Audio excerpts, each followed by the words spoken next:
Hola, ¿qué tal? Ya hemos vuelto con estos unos contra unos y es que ahora tenemos un duelo muy pero que muy bueno. En el lado rojo, ayer se volvió loco y destrozó a su rival, el campeón mundial de la temporada 3,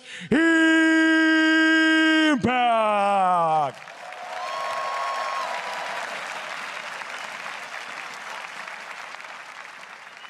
Y para el equipo hielo, a veces el amor duele, es Clearlove.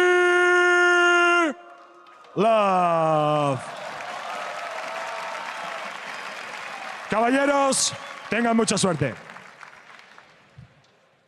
Now this one is going to be interesting for me because I feel like Clearlove is such a kind of plagued player. Even in the Lee Sin like one for all match, he was kind of struggling, lagging behind. Isn't really known for his mechanics, but he's still here, you know, in the second round.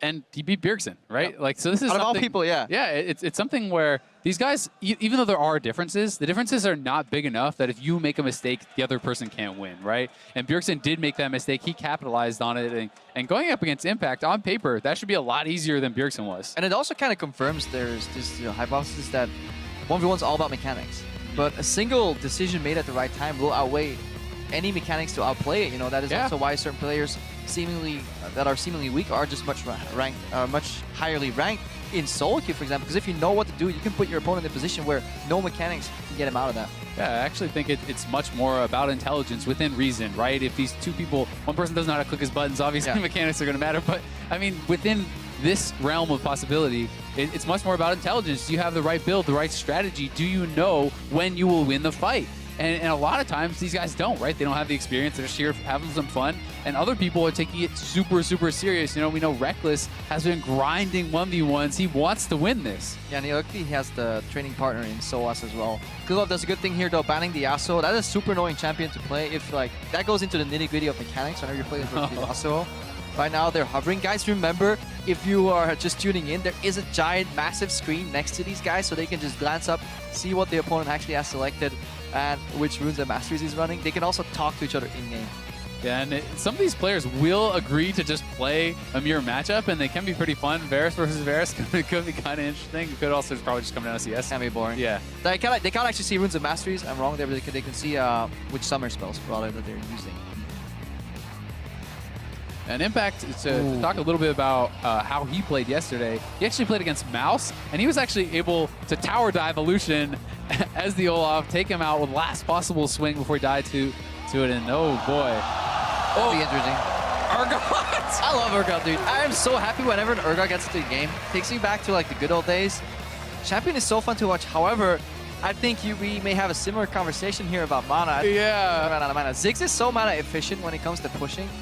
That's the thing, is it's like, great, you hit your E, you better get all those Qs off, or you're not going to do much. And Ziggs could just drop his satchel, watch away. That's so easy for him. You can jump yourself away, you can knock him away. And honestly, the biggest problem here for Urgot is range.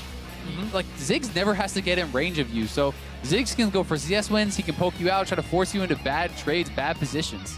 There is still that Ghost on the side of Clearlove. I don't know if it changes. We'll have to check once we get into game, because I feel like Ghost on Ziggs is a bit of a lost summoner. Yeah, I mean, he had Ghost, he had Heal. Yeah. Well, I'm not sure if he is going to actually stick with that, but...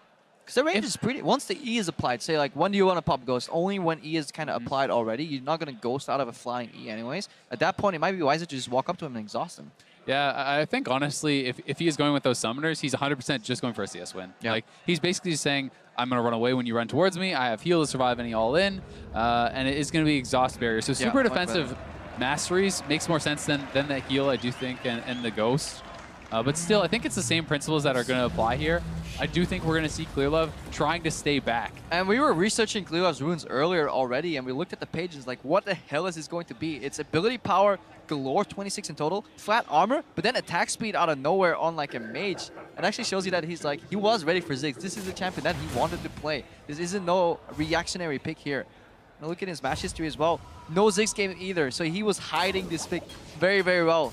Showing some Rengar and some Eve in his like match histories. But he may have, I think he doesn't have masteries. Oh no. I think he legit forgot to build masteries. He has 0 pages active. Oh boy. Yeah. Oh, Clearlove. That is unlucky. That's unfortunate. That is very unlucky. And Clearlove, you talked about his unfortunate streak. Well, apparently it continues. We'll see if it's going to come into play or not, if he's going to be able to make do without it. But obviously, not having masteries is a pretty insane disadvantage if we do have that right. All right, let's see what he does then. Uphill battle if it's true. Yeah, I mean, I think going for CS win then becomes kind of more the only option, but it becomes much more difficult. You don't have a mono regen mastery. You don't have really much. You don't have anything. No Thunder Lords. There's no mana regen. There's no Green Farthest Gift, which is super strong on Ziggs, especially on this map, right? Yeah. Where you can non-stop just be jumping in and out. And it's the only mastery on that tier that's really going to do much for you. So Impact actually had a quick glance at his runes. He's running mana regen on his blues. On 6 blues, 2.0 mana regen in total. It's a page that some supports tend to use. He'll need it because, as you'll see right here, that trading pattern is going to be costing him quite some mana later on. I think that's actually really smart. And on these champions that have relatively low cost abilities like the Q and stuff, even just a couple of those mana regen blues can make an insane amount of difference. All right, we just got confirmed he has Thunder Lords. Okay. It was just a glitch in the system. Yep. Refresh the page, thank God. Okay. He actually is running a page. This is really good. Still, I'm a little bit interested to see that he is actually going to be going for Merciless instead of the mana regen challenge. So he's 4 points in Merciless there. And look at that trade. But I just don't see you really winning the fight by killing the Urgot. So to me, you'd rather have the mana regen. You'd rather stay back, be able to have the additional wave clear. But there is an argument for both sides. I mean, you need to keep some threat at least. You know, if at one point you can never fight back, if this guy overextends to the minion wave, you need to be able to punish him. He probably has good rally control anyways, and may just build more doors. Yeah, so we will see if the mana does come into play, but still, obviously, there's arguments on both sides. I just think 4% extra damage under 40% HP is not worth being able to spam out a couple extra spells, right? Oh. You know, if you hit one extra spell, one extra satchel, that can be more than the difference there. Yeah, definitely if it's kind of a death of 1,000 cuts. Really good connection here by Impact. The Ignite! Too. Good barrier. Nicely timed, just not enough. That should be final tick. Yeah, Clearlove lives. But he loses the zone and the base timing, and he's already behind in CS. If Impact had enough confidence, he actually maybe could have got that last auto in there, but it's really risky because the turret was there. He would have had to wait for the Ignite burn. I think if he could play this again to Impact, he would have exhausted, so he could stay close enough to get that final auto. But remember, there is still that barrier that could have soaked more damage. I think the tier is a little bit silly. I mean, yes, it does have that mana regen, but I'd rather honestly see build something else, like even like a Forbidden Idol or something random like that, just get a bit more mana regen that way, because this feels like this is something that is not going to be as useful right now. I'd rather see an extra Doran's, things like that. It just gives you, it gives you good mana stats though. Like it allows you to do so much. If you need to like unload a full mana bar on the Ziggs, Clearlove has shown that he can't even be competitive in trades. Like the Ziggs counter damage is not big enough, and this is just Impact's wheelhouse. And the beauty of Urgot as well, that he can poke so much while freezing a wave. Because spells will not really draw the aggro for him. See how it does work out. If he did just have 700 gold, I mean, there's not really a great buy that he could grab there, unless you want to go Doran's Longsword, Doran's Boots, something like that. Because boots can be pretty effective. You can get in range for the E, can be pretty big. And he's able to just keep landing. He's going to go here with the slow from W. Clearlove's in trouble. Clearlove has to run. He should exhaust him. Oh, okay. So that's really important on Urgot. When you connect, you really want to get that slow applied from when you pop that W. Keep Clearlove in range. You are walking headfirst into Ziggs spells though. It's very easy for Clearlove to answer. And on level 6, there is more damage that comes out of Clearlove than Impact generates. He needs to kind of swap for the resistances as he sees the bomb coming. I think that's the correct play to do.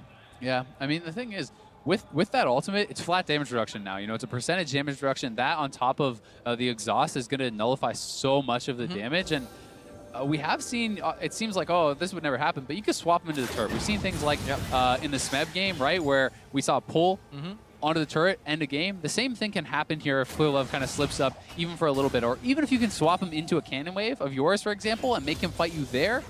The cannon retaliating could be the difference in a fight. Yeah, definitely very important, but at this point, doesn't look like we're getting any fighting. Impact really just parking the wave in the middle of the map with a soft freeze. This will eventually push out, but it'll take a long time, and every time he gets close, oh, here he goes, he got 6 first. That's an exhaust. Good satchel blocked out. Impact still whacking away here. Good Q connect, that should be it. He needs one more Q. Oh! He got the barrier out though, thankfully enough. So Clearlove, no, he walked back in! Oh! The E dot takes him out as Impact wins again, and that was scary because if the poison didn't burn him down there, he might have been too close to the turret. Yeah, he might have just kept on walking. Yeah. Just run it down mid. Run, Impact, run. Yeah. But Impact comes up big again, and with a non-traditional pick, wins on the Urgot here. Clearlove's not happy. He's like, this champion should be dealing more damage. Yeah. I mean, that's the thing. It's champions that you don't always play against, you don't always see. Urgot definitely worked out very well. Impact was able to hit so many of his E's and constantly shoot out those Qs. Yeah, and also, like, Urgot's passive, to my knowledge, did not get changed, right? So he still has that innate damage reduction. He's one of the best 1v1 traders in the game because when he applies his passive, any damage Clearlove wants to retaliate is just awesome. Maybe Clearlove practiced all these trades on Ziggs and has a certain damage in mind, plays against Urgot. It's like, wait, this guy's really tanky all of a sudden. Yeah. Because of the passive. And once again, we talked about not respecting the ultimate. He was too close, right? Yep. He's not kind of counting the minions. He's not really keeping in track. The fact that Impact had more XP, was ahead there. He hits 6 first, lands the ultimate, and then it's so hard for Clearlove to really win from that situation because Impact got on the right side of the satchel, so he can't satchel them away. As long as you stay with the Ziggs, he can't separate you. Definitely. If it's double satchel, same direction, you're winning out. And that goes back to the way Impact played it earlier. Had a really couple strong pokes and zones, which got him a CS advantage in terms of solidifying the first base. But also, I think he denied a little bit of experience, which means if you hit level 6 first, you have kind of half a level of buffer combined with a frozen wave there. That's what he got from zoning so well in the early game, and that forced Clearlove to step up because he was getting denied much more XP. Every single minion that was dying got too close, just like you said, swapped, and then Satchel did not work out. And Impact has been known for crushing in these 1v1s in the top lane. Obviously, most people, I think, are expecting the mid laners to be the ones who are smashing through this, but it hasn't been the case so far. And Impact is in the quarterfinals now, and he's doing very well. That's one thing where AD carries and top laners have a little bit more knowledge. It is in just trading in the wave, honestly. On bot lane, obviously, there's support interaction, but on top lane, you're playing on an island. You definitely are more cognizant of what an auto attack does to the wave positioning and how much damage minions deal. Because in mid lane, so often you're playing wave mages rather that kind of AoE with spells. Spells do not draw minion aggro. Auto attacks do. So top laners, technically in that instance, have a bit of an advantage. Yeah, definitely. And I do think that there are a lot of mechanically very difficult top laners to play as well. Like, obviously, the famous ones are more the assassins in the mid lane and stuff, but there is still a lot going on in the top lane, like as far as mechanics. You know, even playing champions like Echo and stuff, there can be some pretty impressive plays. But I believe we are going to send it back to stage, and we're going to find out who's coming up next on Murder Bridge.